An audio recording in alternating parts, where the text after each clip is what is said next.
Martino. Le parrain de l'actualité.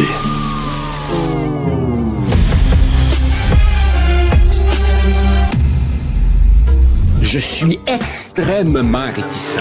Gants blancs jusqu'aux épaules, je peux comprendre. Mais à travers tout ça, il reste que l'industrie locale du commentaire est étonnamment muette. Joseph Facal. Joseph, la semaine dernière, vendredi dernier, on a parlé des comédies les plus grotesques, les plus invraisemblables. Les films des Charlots, par exemple, puis les films, tu sais, des films pas de bon sens, là.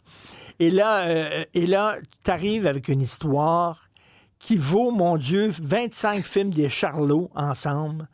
C'est la croisière s'amuse, mais sauf que c'est pas un film, c'est la réalité. C'est Greta à Gaza.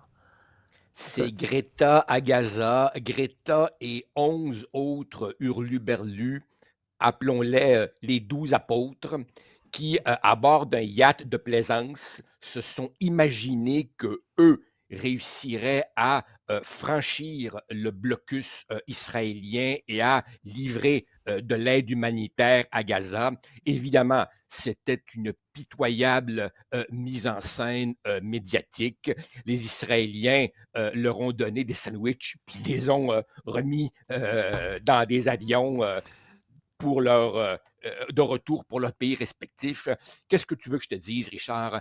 Certains de nos auditeurs vont encore dire, tiens, Facal, ce vieux réactionnaire qui déteste notre époque, je trouve que Greta Thunberg est l'illustration jusqu'à la caricature de ce que Guy Debord appelait jadis la société du spectacle, avec en prime cette espèce de moralisme cucu à la petite semaine, sans aucune espèce de contenu, sans rien qui fasse avancer le débat. Mais évidemment, par les temps qui courent, tu comprends bien que quiconque critique Israël se garantit un minimum de quota d'applaudissements. Je m'amusais, parce que vraiment c'est comique, à regarder certains des commentaires sous ma chronique de tout à l'heure, et certaines personnes disent « Ouais, c'est discutable, mais au moins elle attire l'attention du monde sur la tragédie de Gaza. » Non, non, le monde entier est déjà fixé sur la tragédie de Gaza. Elle attire l'attention sur elle et c'est son seul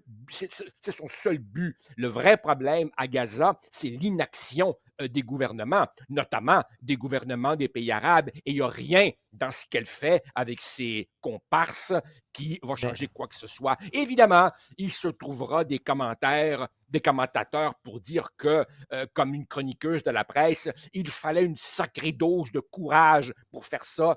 Écoute-moi bien, Richard, là, elle ne courait aucun risque. Il n'y avait pas de risque d'avion chasseur israélien.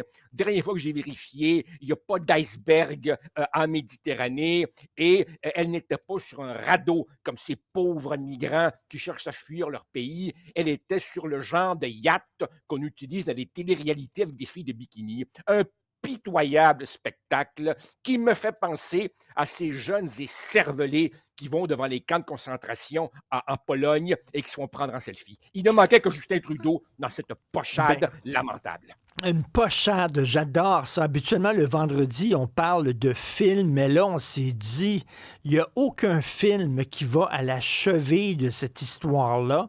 C'est encore plus crétin que le plus crétin des films des Charlots. Mais l'affaire, c'est qu'elle, là, elle n'a plus 14 ans, 15 ans. Elle est rendue à 22 ans, là. Elle a 22 ans et quand tu as 22 ans, tu peux évidemment choisir les causes que tu veux. Tu peux légalement emmerder absolument qui tu veux. Mais moi, je voudrais que sur l'écologie ou sur Gaza, même si elle tient un propos avec lequel je ne suis pas d'accord, j'aimerais un propos avec du contenu. Non, c'est d'un vide sidéral son propos. Et dans le cas spécifique de Greta Thunberg, ou plutôt je me reprends, c'est pas un cas spécifique, il y a d'autres exemples. Il y a quelque chose dans l'angle mort qu'on ne discute jamais, Richard, et c'est le rôle des parents. Maintenant, évidemment, elle a 22 ans, elle peut faire ce qu'elle veut. Mais quand elle avait 13 ans, quand elle avait 14 ans, Premièrement, moi, j'avais toujours le goût de lui demander, Mademoiselle, vous n'êtes pas à l'école, tu sais, qu'est-ce Ben que vous oui. faites aujourd'hui, là, à l'ONU, tu sais? Mais, tu sais, ces parents qui semblent s'imaginer que leur petit garçon ou leur petite fille a un talent artistique, c'est pas toujours le cas, ou qu'il a un message unique à dire au monde, ils le poussent sur la scène. Évidemment, la société aujourd'hui étant brutale, le petit garçon ou la petite fille est l'objet de moqueries. Et puis après ça, évidemment, ces gens hurlent à la méchanceté. Tu sais, Richard, il y a du vrai.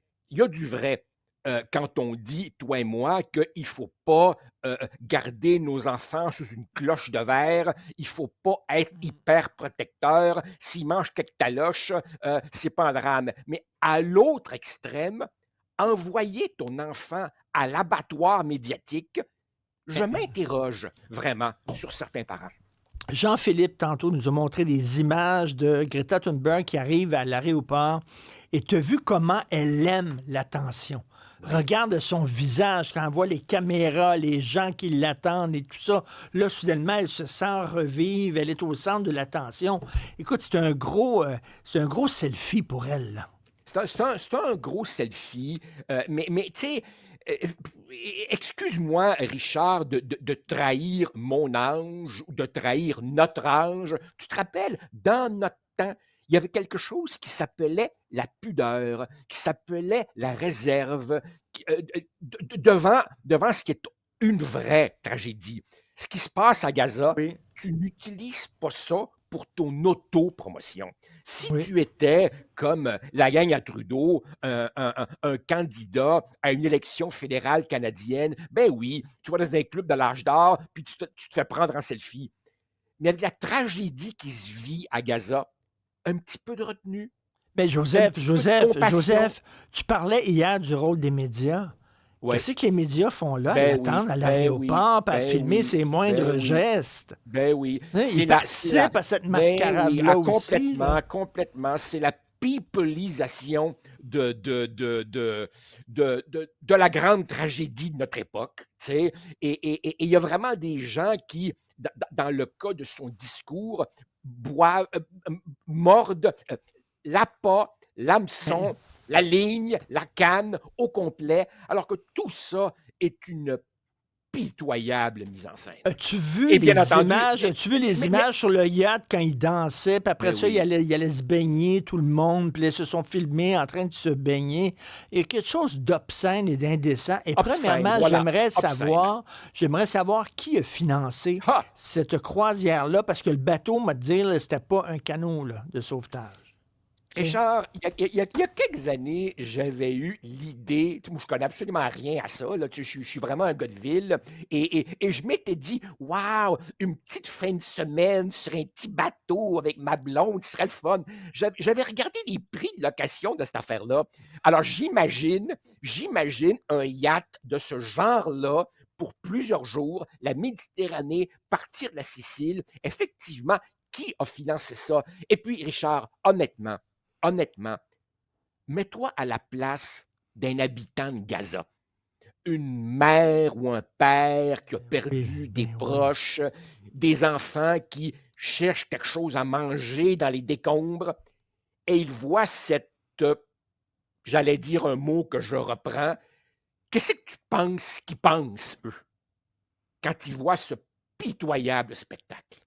Enfin, Je c'est d'une préférais. indécence, mais qu'est-ce que tu veux que je te dise? Il semblerait qu'il y a une loi des médias qui est la même que celui de la nature, hein. Plus ça pue, plus ça va attirer les mouches. Et personnellement, je préférais Jean-Jacques Cousteau au bar du Ben oui. Calypso plutôt que Greta Thunberg. Là, c'était vraiment une mascarade. Merci beaucoup. Bon été, cher ami. Bon Merci, été. merci, Repose-toi bien merci. avec tes proches. À Toi de bientôt. même. Salut. Merci. Salut. Bye. Bye.